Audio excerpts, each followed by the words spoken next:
বন্দরে মহানগর বিএনপির নেতাদের উপর বিক্ষুব্ধ নেতাকর্মীরা হামলা করে।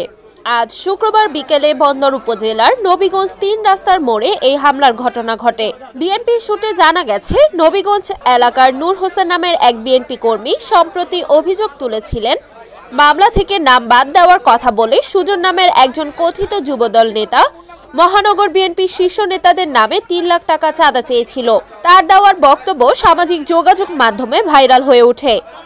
টাকা না দেওয়াতে নূর হোসেনকে গত কয়েকদিন ধরে কয়েক দফা মারধর করা হয়। শুক্রবার বিকেলে বন্দরে বিএনপির একটি কর্মসূচিতে যাওয়ার সময় নবীগঞ্জ ঘাটের অদূরে ৩ রাস্তার মোড়ে জমায়েত হয় মহানগর বিএনপি নেতাদের।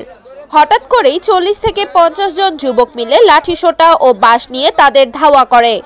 এতে অনেকে পালিয়ে যেতে সক্ষম হলেও মহানগর বিএনপির সদস্য সচিব আবু আল ইউসুফ খান টিপুকে রাস্তায় ফেলে মারধর করা হয়। তার শরীরের পাঞ্জাবি ছিঁড়ে ফেলা হয়।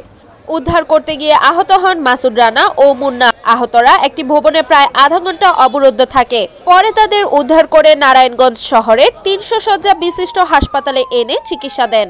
রিপোর্ট সাগর খান, NAN টিভি, নারায়ণগঞ্জ।